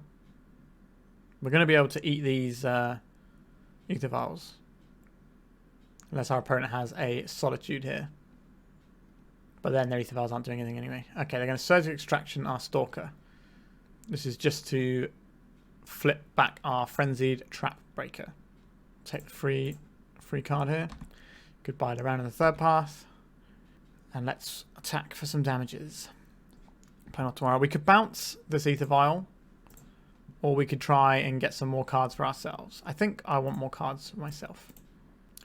Agatha's Soul Cauldron is interesting. Do like a Soul Cauldron. Do I want this Torpor Orb, though? And just shut off their come into play effects completely. That's probably pretty good. Let's do that. Shuts off some of our stuff, but Death and Taxes is leveraging the come into play effects on like pretty much all their guys. Apart from like Thalia, which might not even be in this match. They can take us off of blue, or they can take us off of green. Don't think we're casting Visara the Dreadful this game. So I've gone for the taking us off blue. Makes sense. They're not casting a spell here, so we're going to be able to eat their Ether Vial with my Trap Breaker. Let's place one out. How much do I want to attack with these guys? Feels a little risky attacking with all of them. We're definitely attacking with this guy, though. Alright, let's just tap this guy. Let's just get rid of this Ether Vial. Are they tapping it for the sake of it, or are they putting something in? A Flicker Wisp that doesn't do anything. Well, it blocks and kills our Frenzied Trapmaker. Breaker, even. This doesn't have any evasion, does it? Would I rather kill their Ether Vial or their Flicker Wisp? Is the question. Given their mana sources, I think I would rather blow up their Ether Vial. Stoneforge Mystic, that's just a 1-2, sure. Okay. We might struggle a little bit to kill this Flicker Wisp, thinking about it. Sure, we'll take a little bit of damage. Sudden Edict. It's not really ideal for us. But it's a thing we have. We could attack and then just race them here. Each opponent sacrifices a non-token creature. Sure. They sacrifice a Flicker Wisp. Interesting. Alright, so we lose our guy and force more damage through. I was really expecting them to do it the other way around. We should have cast it before attacking. But if they've got a 1-2, that's not the end of the world for us. Stitches Supplier. Okay, with this one. It doesn't have any come into play abilities. Due to our own Torpor Orb. But we've shut off a Flicker Wisp and a Stoneforge Mystic at this point, so we're already getting some reasonable value. And we're shutting off future things. Skyclave. Well, this is a good reason why when this dies, we'll get a 0/0 for what it's worth. An Outland Liberator. This is a good card. It is a Trap Breaker man. We're a couple of lands away from playing Visara the Dreadful. Loran of the Third Path. Just a guy. do we want to attack with our 3/3? Let's see what our opponent's drawing next turn. A Mother of Runes. That's pretty good. That's very good. So if we attack with our 3/3, they can block with these two, and we kill a 2/2 and lose our 3/3. That doesn't feel great. So I guess we're on holding back. We do get a bonus card here, but they get a Mother of Runes. Grist. Okay, Grist is a real boon. I think we might have to kill the Mother of Runes this turn. I would like to draw a creature this turn. We drew a creature. Okay, let's go and get an Underground Sea here. It's probably going to get wastelanded, but that's fine. Cast a Grist here. Doesn't really matter what colour we use for these ones. Sure. Let's get Grist going. Just minus it. I think we have to take the Mother of Runes out here, otherwise we lose combat throughout the rest of this game. Alright, so we've got some creatures. We can defend our Grist. We're probably going to lose our blue source, but our opponent can draw their card and see what they're doing. Oh, we both draw a card. Interesting. Another land. Okay. Agatha Soul Cauldron, and we just get to go wild here. And Mishra's Bauble. Not an Agatha Soul Cauldron. Werefox Bodyguard. This is just a guy. They can sack it to gain 2 life. Sure. Goodbye blue source. We've got another one loaded up here. I don't believe they're attacking this turn. Alright. Soul Cauldron. Not Soul Cauldron. Let's mill over. I think we want to get some lands going soon. 1, 2, 3, 4, 5. So we are pretty close to casting Visara the Dreadful. I joked about it, but here we are. So we don't know what's in our opponent's hand. I'll play out this and shot. What's our bonus card going to be? A Polluted Delta. Okay, so if we have the lands left in our deck, so I think we got 3 seas and 2 bayous. There's only 1 sea in the graveyard right now. Actually, we've got an exile pile as well. What's in that? Just a bunch of guys. So we should be able to hard cast Visara the Dreadful, which is likely to be the best thing we can do. Okay. That's a thing. Wow. Are these coming at Grist? At Grist, at Grist. Okay. So this is an interesting selection of blocks.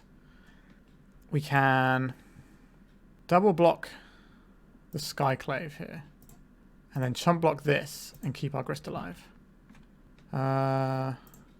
And then we want to crack our Verdant Catacombs. Underground Sea. Basically, we don't want these to mill over an Underground Sea. No Underground Sea? No Underground Sea. Okay, we get to hard cast Visara the Dreadful.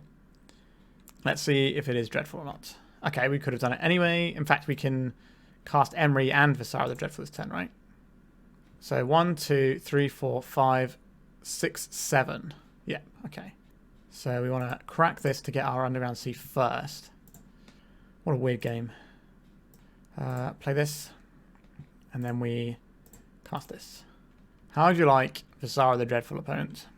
And then we will mill 1, make a guy. Do you want a Cabal Therapy in case they have Solitude? No, Solitude doesn't work. It'd have to be Plow. And they'll discard the response.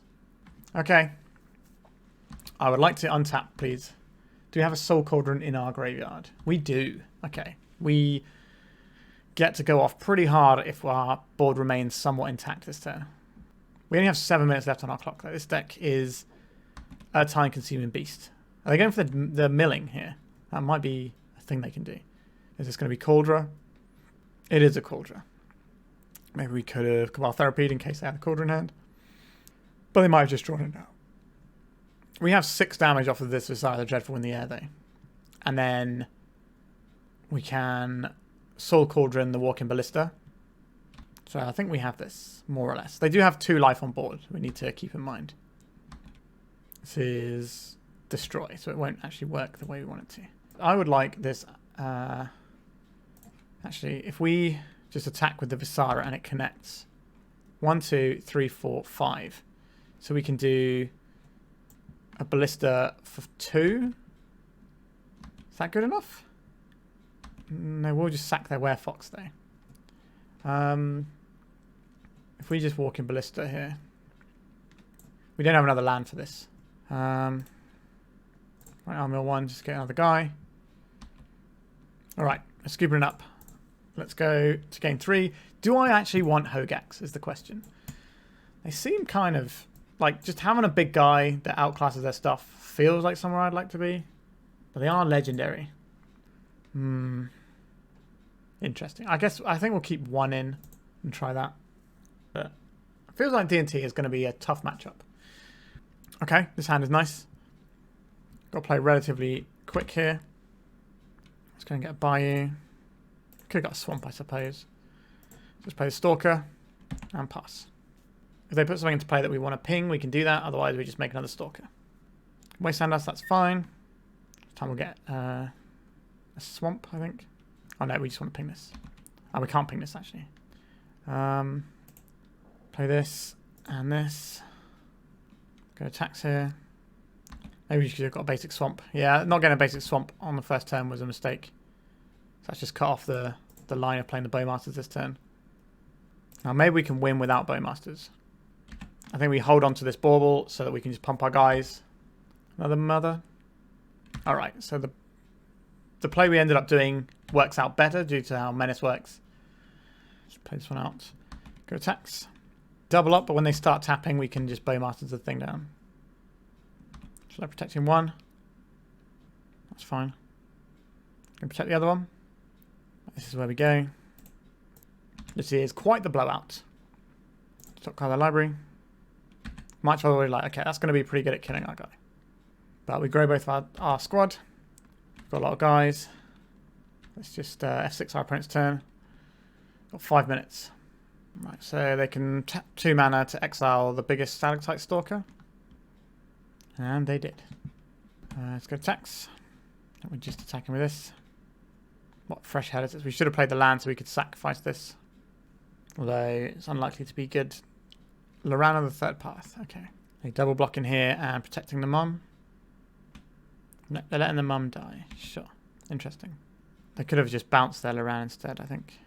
Let's crack this. We don't really want to play... Oh, why did I crack this? Didn't really need to crack this. Actually, no, we want to get the lands out of our decks. We don't really want to play the Emry into our opponent's onboard Caracas. Let's just play little guys out. Maybe we can do enough. Our opponent's got 1 card in hand. We don't have any choice of any plays here, so we're just going to pass. Grafdigger's Cage. Okay, that's reasonable. We do have a Hogaak in our deck. And we're the sort of deck that you would expect to see some other cards in that might benefit from that sort of activity. Like Bloodghast or whatever. Right, let's just swing. They can block and bounce their guy. If they just want to keep being able to block 1 damage a turn, but trading is the same, but this can become useful in other ways. They have an Orcish Bowmasters, we're in trouble. Flicker Wisp, they can flicker out our Orc army. Yep, but this is only an X1, so it's still going to have a horrible time blocking. We boarded in removal, so we will have a look. Do I want to mill my library at this point? That's an important question. We shouldn't have played that Bayou out as well. That's a mistake. I'm just playing badly. We need to keep that in hand in case we draw the Grist. Right, so we're drawing a card here. Alright, we get to ping down their Bowmasters. I think that was a mistake from our opponent there. Now we've drawn the Grist and we've got this Bayou that's going to get wastelanded now. Shoulder's Edict. Okay, so this is actually a thing that we want to hold up as an option. Which is annoying. Which down port. Let's see if they want to sacrifice this guy. Let's just do this. Attack and then F6 for the rest of the turn. Alright, what fresh hell is this from the Seat File?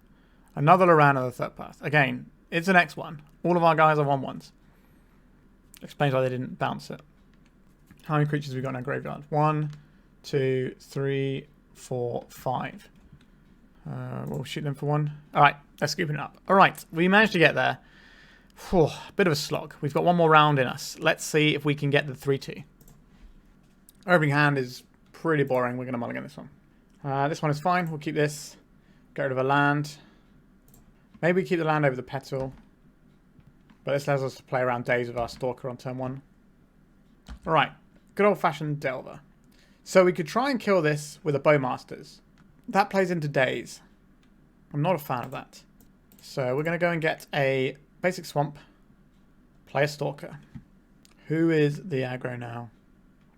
It's me. I'm the aggro. Okay, let's just jam this as well. Don't want to daze, it will set back a turn. Okay, we're just in with 2/2/2s on turn 1. Not bad. We can grow them next turn. They didn't even think about that, so I don't think they have a daze, which means our Bowmaster might be able to pick off this Dragon's Rage Channeler as well. That's the dream here. Right, milling a land is excellent for us. A Brainstorm, yikes. Okay, this could certainly get them to Delirium this turn. Land, instant, sorcery, artifacts. This will be a 3/3. But we have a quicker clock. A Lightning Bolt. We do not have the quicker clock. But our guy can grow. And we're about to put another creature into play. Play this. Play this to play around days. Crack this. I think we get an Underground Sea here. Should fire this one off. Ping our opponent for 1. Should jam up a bunch of their cantrips. I don't know what flavour of Delver they are yet. If they're going to be on the Rug or the Grixis side or just straight up blue-red. But now we have a superior clock. Over to our opponent's turn. Murktide Regent is annoying. They only have 3 things in there at the moment, but that's still a 6/6, which is going to be greater than what we're doing. Alright. This might allow it to be... Oh, yeah, they list a card on top of their library. Doesn't bode well for us. They're unlikely to pop this Bauble while we have this Bowmasters in play, but they might do. Just a 2-mana 6/6 flyer. They want to attack the Channeler first. A very telegraphed Murktide Regent. We don't have any plays here. Let's see if we can finish around with more time on our clock than our opponent. That's my aim for today. Like, we have so much ability to grind in our deck. If we can actually draw the grindy stuff, this is one of the matchups where it'd be really nice. Provided we can deal with a Murktide. We could do the Wailing Bounce spell. There's a Murktide. Can we get the Wailing Thingamajig? We did not get the Wailing Thingamajig. So this guy can attack for 3. We can cast this Stitcher's Supplier. And if we find a Hogaak, that changes things quite a lot. We can also ping this Dragon's Rage Channeler in a sec. But if we have a Hogaak that we can deploy, that would be quite nice. Our opponent's taking a pause here, which makes you think they might have drawn a daze this time around. We did find the Hogaak, which is what we wanted here. I'll cast it with these 2. 1, 2, 3, 4, 5. How important is this Orc army being untapped? I don't know. Let's just try this guy out. They're thinking about Force of Will here. Okay, in response, we will Bowmasters down this Channeler. If we Bowmasters down our Stitcher's Supplier, that's 3. We can put the Hogaak into play right now. If this counterspell, well, when this counterspell resolves. But what have they got in their graveyard? Artifact, instant, sorcery, land. So this is 8 damage. The backswing will be 8, 9, 10, 11. Are we supposed to ping our own Stitcher's Supplier? I think we are. As peculiar as that may seem. Let's cast it again. You just can't keep Hogaaks down. Let's get rid of things that aren't creatures first, and then we just get rid of whatever. They don't have a daze because they would have used it earlier. So this grows. So they can attack us for 8, and if they have a Lightning Bolt, we're dead. But if they don't have a Lightning Bolt, they're in some trouble. A Ponder. Okay. We have 2 triggers here. They chose to shuffle. This has to attack. So we attack with this, and they have to attack with this and this. That's lethal, so this has to go under the bus.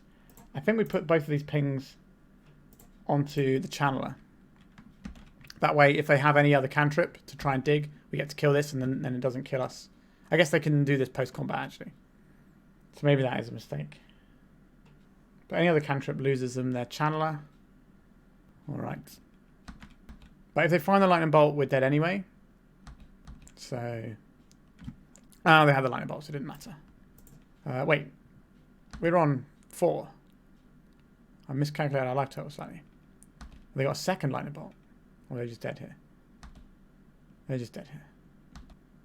Ah, they've got this draw as well. Is this a Lightning Bolt?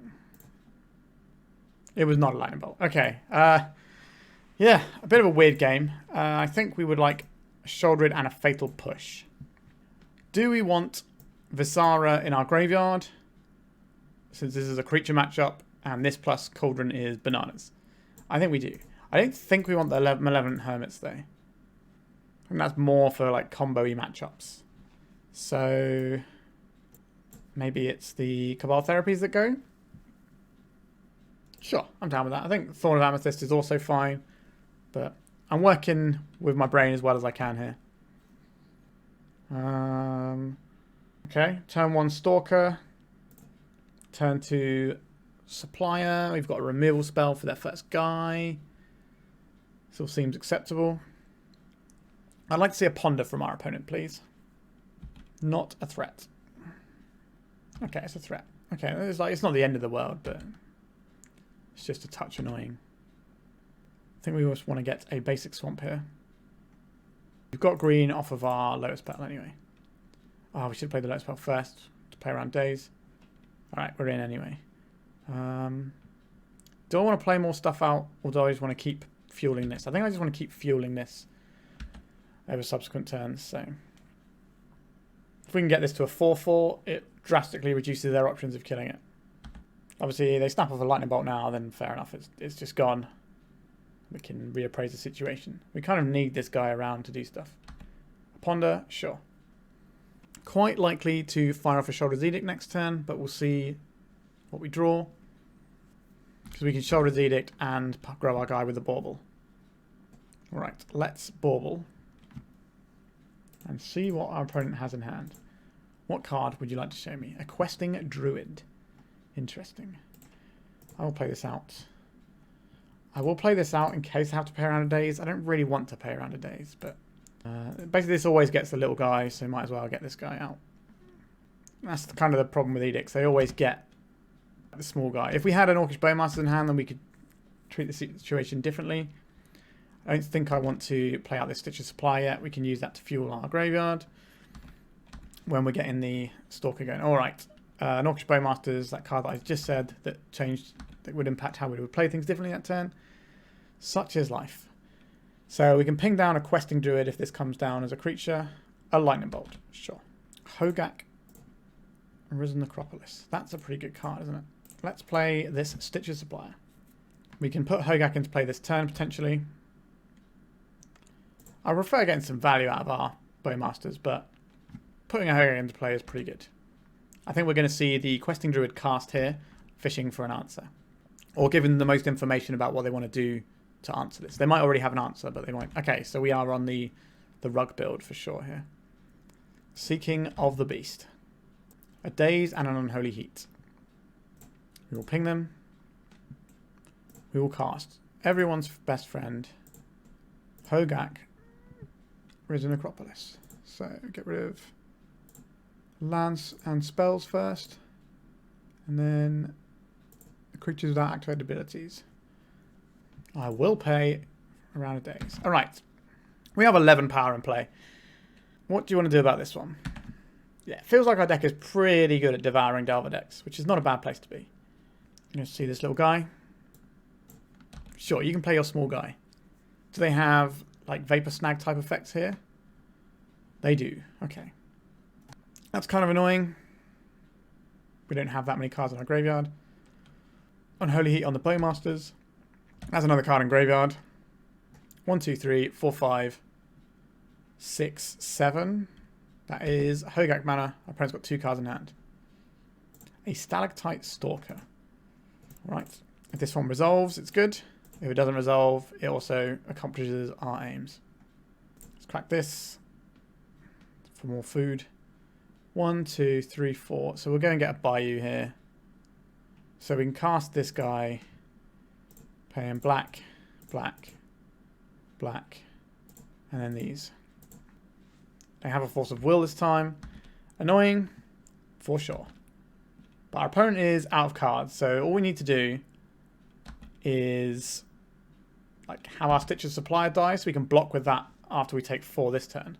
We're probably going to lose our green mana here. Okay, Ponder's pretty good. It's just a free counter and find on their guy and finding some good stuff to do. They chose to shuffle their library, so that's at least somewhat of a blessing. Unholy Heat, targeting our Stalactite Stalker. We could shrink this for the turn just to make ourselves take less damage. That's acceptable to me. 1, 2, 3, 4, 5. This is not enough. So we will attack with our Orc Army token and hold back the Stitcher's Supplier. We can chump block with the Stitcher's Supply, and then any black or green creature gives us Hogaak next turn. I believe our opponent will swing here as well. Okay, they've got a Lightning Bolt on the Supplier. Interesting. I don't think that's necessary. I was going to chump block anyway. Alright. The Cauldron is very good here. That is not the Cauldron. Alright. We're going to have to chump block with this Orc Army. And then Cauldron is no longer a good draw. Grist is an acceptable draw that keeps us alive. But we are in trouble here. Our opponent's had a pretty good series of things, and we've kind of bricked out on mana sources. And Mishra's Bauble. We do have removal that we could draw. We brought in the Fatal Push. Let's have a look at the top card of our library. It's not a Fatal Push. Okay. We're going to get ourselves another Bayou. And pass. Do we draw the removal spell? We did draw the removal spell.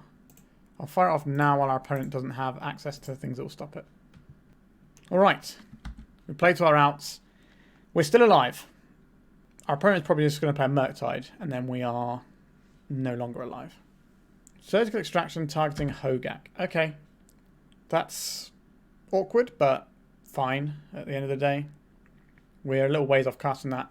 Our opponent's got 5 mana, so if they draw forces, they can cast forces. Okay, our turn to draw land.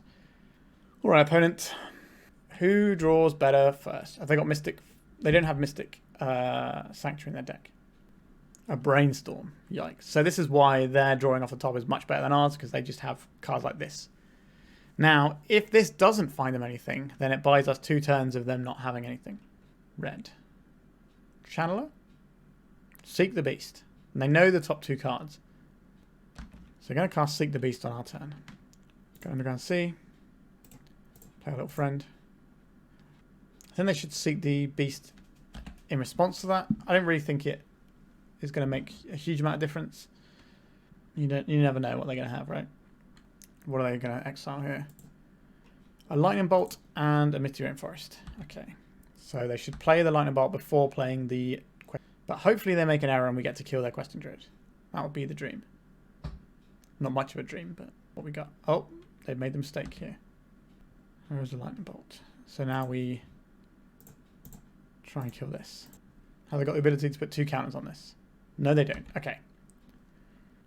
They've given us a little bit more air in this game to keep playing. Come on, deck. I believe in you. Sure. We are casting this card a lot more than you would think. What a time to be alive. Alright, we have a pretty large creature. Our opponent can Unholy Heat this, but they've already used 2 Unholy Heats, and I don't believe they're running 3. So this, and they've already used a Vapor Snack, so this might just be a lock on the game with this Visara the Dreadful. Yep, sure, Grafdigger's Cage. Unbelievable. Are we doing this now? I don't think we need to do it now. Let me just hold this for next turn. Because if our opponent plays something we want to bounce, then we can bounce that. Oh yeah. Visara the Dreadful winning the match.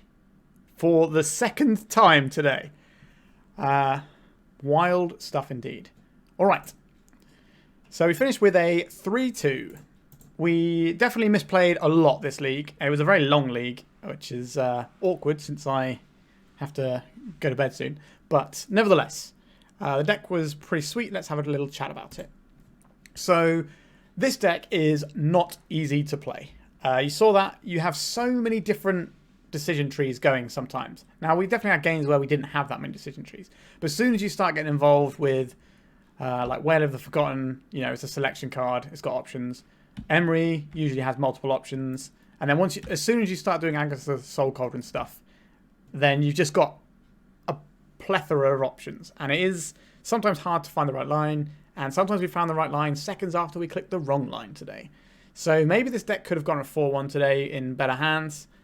It did feel like the Death and Taxes matchup was tricky. And they've had a lot of tools. We did manage to get there though. So, pretty good. Obviously, Visara the Dreadful, best card in the deck, right? Won us a couple of games. But, yeah. I don't have much to say about this without having played more games. But what I did sometimes feel is that I wanted something to leap out of the graveyard to help casting Hogaaks. Because we only really have Stalker, Supplier, and Bowmasters. That's the only way we cast... I guess Grist as well, to an extent. But if you've got Grist up and running, you're probably not in need of Hogaak, whereas sometimes it felt like we need to put Hogaak into play. We need to do this. So maybe some kind of like a Bloodghast, just so we have something to jump out of the bin, could be useful. Certainly an option to think about. The Lotus Petals were fine. I think that's definitely somewhere where you could potentially trim. And same with the Cabal Therapies. Like, they're obviously good, but I think maybe we only need 3 of them if you wanted to add in like a Bloodghast or something like that. Other options that I always like in decks like this is Dark Blast. I'm a big fan of Dark Blast in any decks. Basically any decks, really. So that might be something to think about. Sideboard-wise, we definitely had a lot of options. Whether or not we use them correctly, I am uncertain. But I think we gave a reasonable accounting of ourselves considering how complex this deck is and how we're up against the clock a lot, which is definitely something you need to watch when you play this deck. Big thumbs up. Thank you to GuiBonella for sending us this list. It is excellent. You should definitely check out any of their links that I can find and post in the description. They're obviously an incredibly competent Magic player, and they are, I think they are trophy leader. Yeah, there we go. Trophy leader at the moment, 22 trophies. So clearly very good at Magic, and this is what they're brewing as trophy leader right now. So definitely pay attention, and yeah, why not give it a try yourself? It's fun. You get to do a lot of cool stuff, and there's lots of really nice interlocking parts. I'm a big fan of synergy decks as a general rule. I prefer synergy decks to good stuff decks, which is why I tend to sort of head more towards like combo-y style decks than just, oh, okay, here's a really good card, here's a really good card, whatever. Although, you know, I do still like playing Delver, to be honest. But this deck is just like over brimming with synergy, and I do enjoy this quite a lot. It's got a lot of play to it, and it makes me sad that I don't have any Underground Seas anymore. But nevertheless, this is definitely something to watch out for. I think there's still some innovation and some tweaking to be done, but the list, you know, is doing solid work for sure. All right, and with that, I think it's time for me to go to bed. So thank you so much for watching. I really appreciate the support. Check out my Patreon link and stuff if that's your sort of jam. You can get donation decks on the channel or see all my like article content and primer for Turbo Depths, all that sort of jam. And like and subscribe, that doesn't cost you anything, supports the channel. So thank you so much for watching, and goodbye. If you'd like to support me in the channel, please check out my Patreon. It has a free guide to budget Turbo Depths as well as 3 tiers of support. A low cost one that enters you into my monthly raffle for a free donation deck on the channel, a mid-tier subscription that gives you access to my detailed Turbo Depths guide that is updated every month as well as regular articles, and lastly the higher tier gives you all of the above as well as a monthly donation deck for my channel. If you're interested in supporting the channel this way, please check out the link in the description.